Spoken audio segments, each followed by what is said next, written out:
Hello කොහොමද කට්ටියට ඉතින් අපිට ගොඩ කාලෙකින් ලොකු සංචාරයකට යන්න බැරි වුණා ඉතින් ඒක නැති හරියන්න අද අපි යනවා ලස්සනම පැත්තක් බලන්න. ඒ කියන්නේ සිංහරාජයට මායිම්ම තියෙන ලස්සන ගමක දවසක් ගත කරලා එන්න තමයි අද අපි යන්නේ. ඉතින් අපි යන්නේ අද ගාල්ල නෙළුව කියන පැත්තට.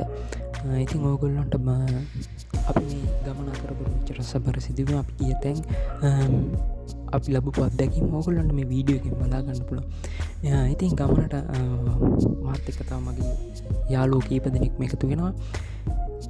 ඉතින් අපි උදේ 4ට විතර පිළියන්දනින් මේ ගමන ආරම්භ කරා. ඉතින් මේ ගමනේදී අපිට ලැබිච්ච අත්දැකීම් මොනවද කියලා ඕගොල්ලන්ට මේ වීඩියෝ එකකින් අරගෙන ඉන්නවා. channel එක subscribe කරලා නැත්නම් දැන් ගිහින් subscribe කරන්න. ඉස්සරහට මේ වගේ vlogs ඔයගොල්ලන්ට බලා ගන්න පුළුවන්. මේ සංචාරය ඉස්සරහට ගිහින් බලමු කොහොමද අපි මේ දවස් ගෙවන්නේ කියලා.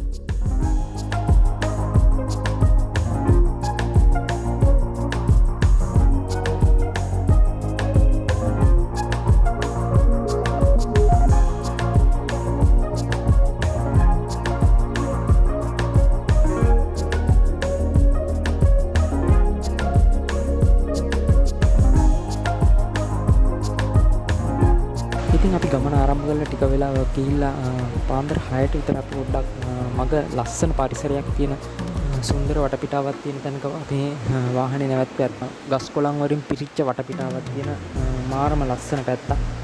වාහනේ නවත්තලා ටික වෙලාවක් ඉඳලා අපි නැවතත් අපේ ගමන ආරම්භ කරා.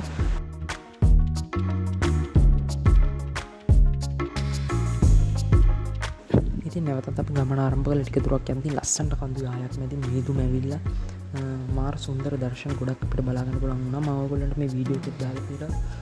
ඒ වගේ දර්ශන කීපයක්ම හැබැයි ඉතින් ඒක ඇස් දෙකෙන් දකින තරම් සුන්දරත්වය අපිට මේ වීඩියෝ එක බලනකොට තේරෙන්නේ නැහැ. ඔයාලා යන්න මේ පැත්තේ ඇවිදින්න මේව බලන්න.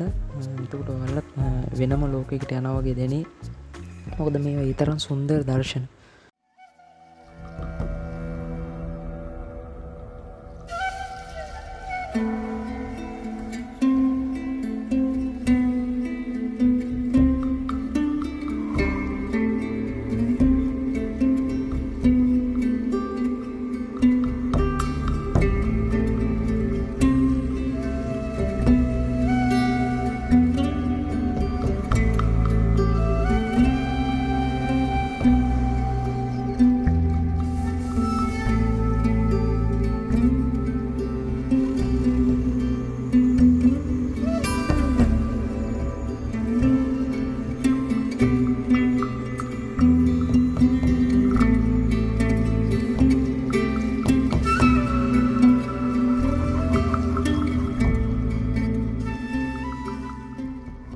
නෙළුවට කිට්ටුව නෙළුව පාලම ගාව අපි නැවැත්තුවා. මෙතන පාලමට පහලින් අපිට ගිංග ගලාගෙන එනවා බලා ගන්න පුළුවන්. ඉතින් මෙතන මාර ලස්සනම තැනක්. අපි ඉතින් මේ සුන්දරත්වය විඳින්න ඕන නිසා අපි මෙතන නැවැත්ලා ටිකක් වෙලා ඉඳලා අපේ පළවෙනි නැවතුම් විදිහට අපි තෝරගෙන තිබ්බේ ගැටබරු පන්සල. එතෙන්ට යන්න පිටත් වුණා. ගැටබරු පන්සලට ගියා. පන්සලට යනකොට මේ පන්සල තියෙන කන්දක් උඩ ඉතින් අපිට වාහනේ මෙතෙන්ට යන්න පුළුවන්. සාමාන්‍ය එහෙම නැත්තම් පල්ලෙහා ට්‍රීවිල් තියෙනවා. ට්‍රීවිල් එකක් හයර් කරගෙන ඔයගොල්ලන්ට උඩට යන්න පුළුවන්. ඉතින් පන්සල ගැන කිව්වොත් මේ පන්සල ගොඩක් ලස්සන පන්සලක්. ඒ වගේම තමයි මේ පන්සලත් එක්කම දේවාලයක් තියෙනවා. ගොඩක් මිනිස්සු මේකට තමන්ගේ වැඩ කටයුතු කරගන්න ගොඩක් මිනිස්සු මේ පන්සලට එනවා කියලා තියෙන. ඒ වගේම තමයි දෙස් විදෙස් සංචාරකයන් දෙගොල්ලොන්ගෙම මේ පන්සල පිරීතිරිලා යනවා. ඉතින් අපි පන්සලෙත් ටික වෙලාවක් ගත කරලා අපි නැවතත් අපේ ගමන පටන් ගත්තා.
අපි ඊට පස්සේ පිටත්නේ ෆැට්නා වලට යන්න බලාගෙන ඔයගොල්ලෝ දන්නවා ඇති ෆැට්නා කිව්වට පස්සේ සාමාන්‍ය අර ටික්ටොක් එකේ එහෙම ගොඩක් ප්‍රසිද්ධ ලිස්සලා යන ගලක් තියෙනවා. ඉතින් අපි ෆැට්නා වලට යන්න පිටත් වුණා. ෆැට්නා වලට යන්න පිටත් වෙලා අපි වාහනේ ෆැට්නා වල යන්න පුළුවන් සීමිත දුරක් විතරයි. සාමාන්‍ය වාහන පාකින් එක ගාන ඉඳන් කිලෝමීටර් 2 මාරක් වගේ දුරක් අපිට පයින් යන්න වෙනවා. එහෙම නැත්නම් අපිට 4 wheel මොකක් හරි වාහනයක් තියෙනවා නම් ඒ වගේ එක යන්න පුළුවන්. බයික් වලත් සාමාන්‍යයෙන් යන්න පුළුවන් හැකියාව තියෙනවා. ඉතින් එහෙම නැත්නම් එතන හයර්ස් කරලා කට්ටිය ඉන්නවා. හැබැයි එක වරකට ගිහින් එන්න රුපියල් 4000ක් වගේ මුදලක් අය කරනවා. ඔයගොල්ලන්ට කැමති නම් ඒ ටික පයින් යන්න පුළුවන්. එහෙම නැත්නම් පයින් යන්න අපහසුතාවයක් තියෙනවා නම් වාහනයක යන්නත් පුළුවන්. ඉතින් ඊළඟට අපි ආසම වැඩේ තමයි ඉතින් කඳු නගින එක කියලා ඇවිදින එක. ඒක නිසා අපි මේක පයින් යන්න තීරණය කරා.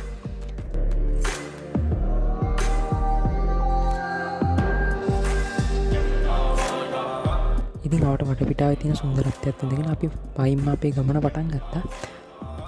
සාමාන්‍ය කිලෝමීටර් 2.5ක් 2.800ක් වගේ දුරක් අපි පයින්ම ගිහිල්ලා ඉවරලා අපි ෆැට්නා වල උඩටම ගියා.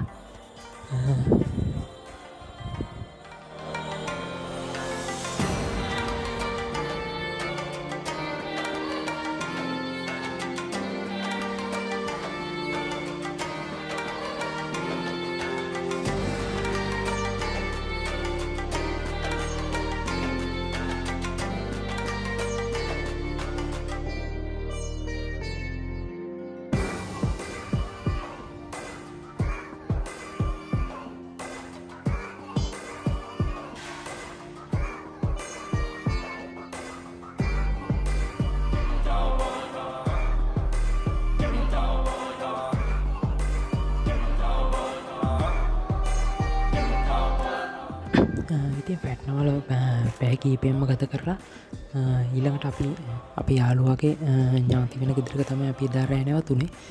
අපි ඉතින් එහෙට යන්න පිටත් වුණා. එහෙ ගිහින් ඉතින් ගොඩක් සුන්දර දේවල් වුණා. මොකද මේ කරපු හැමදේම මේක රෙකෝඩ් කරගන්න ඕනේ. මොකද අපි මේක රෙකෝඩ් කරන්න ගියොත් අපිට අත්දැකීම් මිස් වෙන නිසා ඔයගොල්ලන්ට පුළුවන් ටික මම මේ වීඩියෝ එකට දාලා තියෙනවා. ඉතින් ඔය කට්ටිය මේ පැත්තට එන්න ඇවිත් බලන්න මේවා රැකගන්න. මේ තැන්වල කුණු කසල දාන්න එපා. ඒ විදිහටම ආරක්ෂා කරගෙන ඉවරලා තවත් කට්ටියට මේ තැන් බලන්න ඉතුරු කළා. ආයෙත් ඔයාලා ඒ සුන්දර මතක විතරක් අරගෙන අත්දැකීම් විතරක් අරගෙන යන්න.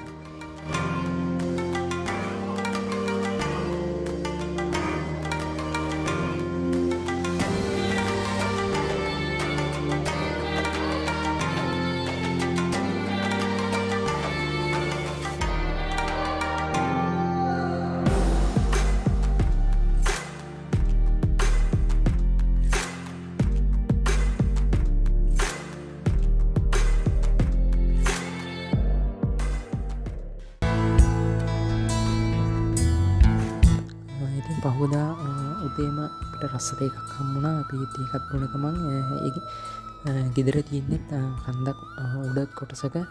ඉතින් අපට වටපිට සුන්දරත්වය බලලා අපි ගම වටේ පොඩි රවුමක් ගියා.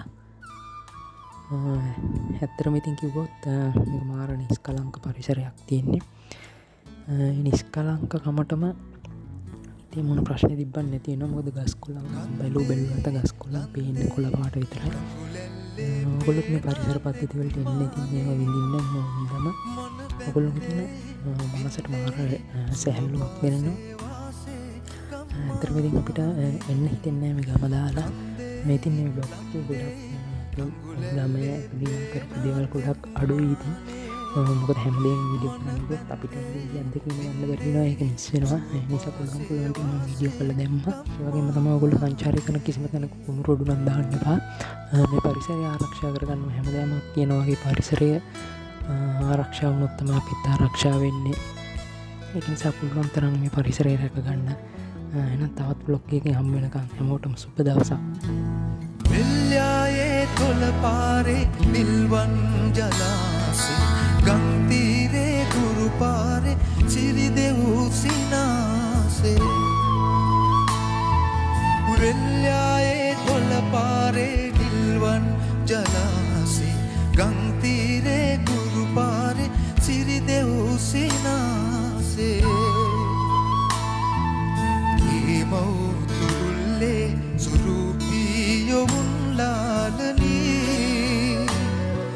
සංකේත වූ වාසනාවේ ගම්